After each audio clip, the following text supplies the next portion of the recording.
சிறுகடிக்க ஆசை சரியில்ல. டுடே எபிசோட்ல மனோஜ் இருந்துட்டு, அந்த பையன் இந்த வீட்ல இருக்கவே கூடாது அப்படின்ற மாரி சொல்றாங்க. அதுக்கு அடுத்ததா ரவி இருந்துட்டு, அந்த சின்ன பையன் கிரஷ் இருக்கிறதுனால உனக்கு என்னடா பிரச்சனை?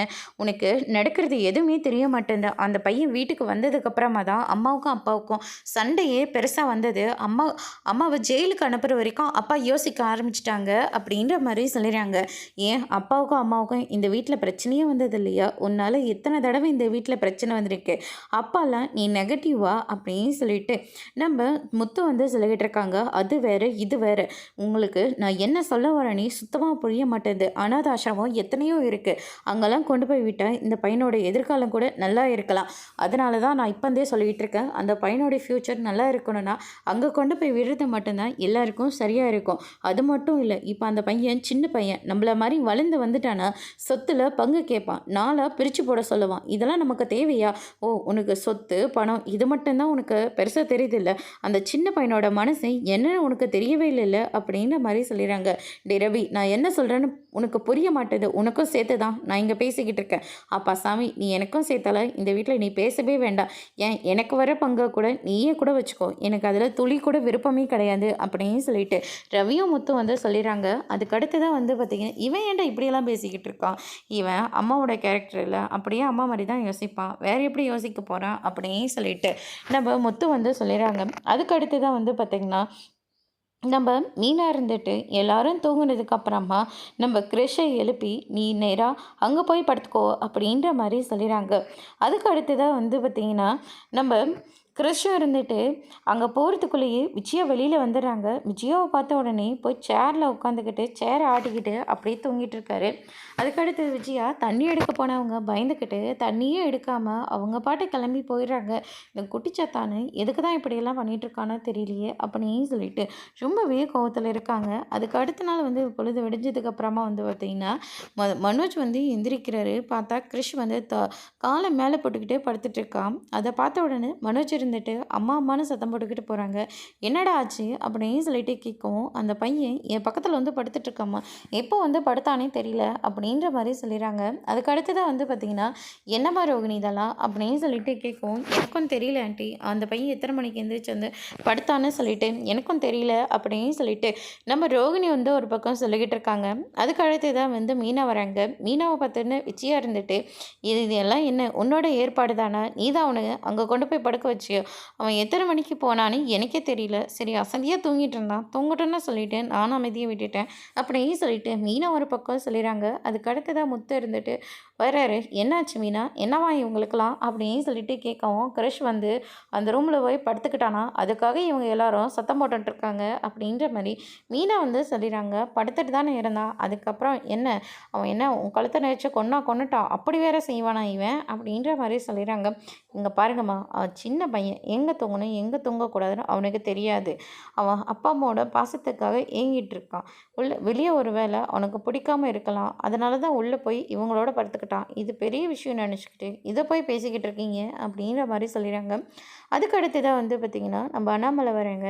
என்னாச்சு, ஏன் எல்லோரும் இங்கே நின்றுட்டுருக்கீங்க? டே கிரஷ், நீ என்ன ஒரு மாதிரி இருக்க அப்படின்ற மாதிரி சொன்ன உடனே முத்து இருந்துட்டு, கிரஷ் வந்து எந்த நேரத்துக்கு எழுந்து போய் அங்கே படுத்தான்னு தெரியலப்பா, அதை ஒரு பெரிய விஷயம் நினச்சிக்கிட்டு இவங்க இங்கே பஞ்சாயத்தை கூட்டிகிட்டு இருக்காங்க அப்படின்ற மாதிரி முத்து ஒரு பக்கம் சொல்லிடுறாங்க. எனக்கு அதுக்கான காரணம் தெரியுது. அவன் அம்மாவோட பாசத்துக்காக ஏங்கிட்டு இருக்கிறவன். இந்த வீட்டில் எல்லாருமே கிருஷ் மேலே பாசமாக தான் இருக்காங்க. நீங்கள் 2 பேரும் மட்டும்தான் என் மேலே பாசமாகவே இல்லை. அதனால தான் உங்கள் மனசில் இடம் பிடிச்சிட மாட்டோமான்னு சொல்லிட்டு அவன் உங்கள் கூட வந்து படுத்துட்ருக்கான் அப்படின்ற மாதிரி சொல்லிடுறாங்க. இது ஒரு பெரிய விஷயம் நினச்சிக்கிட்டு இதை பெருசாக பேசிக்கிட்டு இருக்காதீங்க அப்படின்னு சொல்லிட்டு அண்ணாமலை வந்து சொல்லிடுறாங்க. அதுக்கு அடுத்ததாக விஜயா இருந்துட்டு ரோகிணி கிட்டே போயிட்டு பார்வதியோட வீட்டுக்கு வந்துரு அப்படின்ற மாதிரி சொல்லிடுறாங்க. ரோகிணி ஒரு பக்கம் செம்ம டென்ஷன் ஆகுறாங்க. அதுக்கு அடுத்ததாக ஸ்ருதி வந்து ரெஸ்டாரண்ட்டில் இருக்கிற போது நேற்று இருந்துட்டு ஒரு ஃபோட்டோஸ் எல்லாம் அனுப்பி வைக்கிறாங்க. அந்த ஃபோட்டோஸ் எல்லாம் பார்த்த உடனே ஸ்ருதி வந்து ரொம்பவே கோவப்படுறாங்க. சொல்கிறாங்க. அதுக்கடுத்ததாக குமார் இருந்துட்டு, என்னாச்சு மேடம், எதுக்காக ரவி சாரோட இவ்வளோ க்ளோஸாக இருக்காங்க, இது இவங்க ஏதோ வேணும்ன்ட்டு பண்ணுற மாதிரி இருக்குது, இவங்க நினைக்கிறது சாதிக்கிறதுக்காக இவங்க என்ன வேணாலும் பண்ணலாம், அதனால் இவங்கள இப்போந்தே கண்டீங்க, நான் டென்ஷன் ஆகணும் கோவப்படணும்னு சொல்லிட்டு தான் அந்த நேத்து எனக்காக இந்த ஃபோட்டோலாம் அனுப்பியிருக்கா, இதை எங்கே பேசணுமோ அதை நான் அங்கே பேசிக்கிறேன், நீ இப்போ உன் வேலையை பாரு அப்படின்ற மாதிரி சொல்லிடுறாங்க.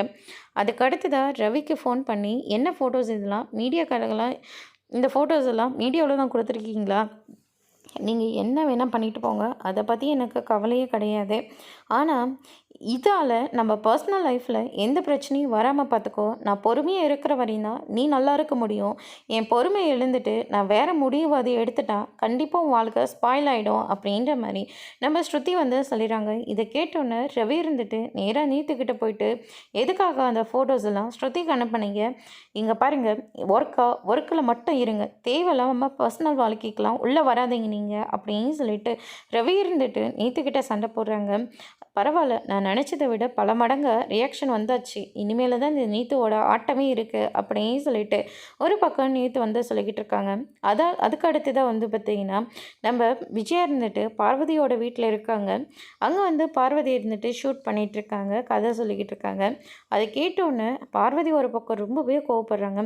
அந்த பையன் என்னடனா வீட்டில் இருந்து இங்கே எல்லாரையும் ஒரு பாடாப்படுத்திக்கிட்டு இருக்கான், இவன் வந்து இந்த இடத்துலையும் இப்படி பார்வதி வேறு இப்படி புத்திக்கட்டுத்தனமாக என்னென்னமோ பண்ணிக்கிட்டு இருக்கா அப்படின்னு சொல்லிட்டு ரொம்பவே கோவப்படுறாங்க.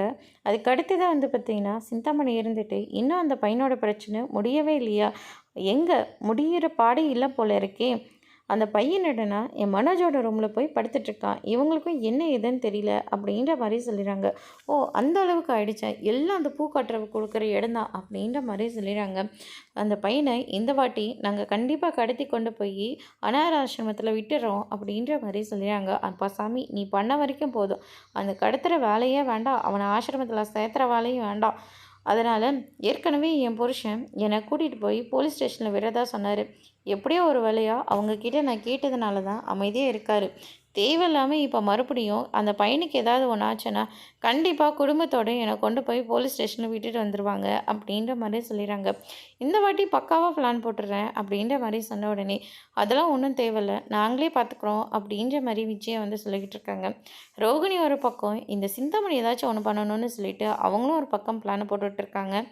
அதோட இன்னைக்கான எபிசோட் முடிச்சிருக்காங்க. இனி சிறகடிக்க ஆசையில் அடுத்தடுத்து என்னெல்லாம் நடக்க போகுதுன்றதை வெயிட் பண்ணி பார்க்கலாம். தேங்க்யூ.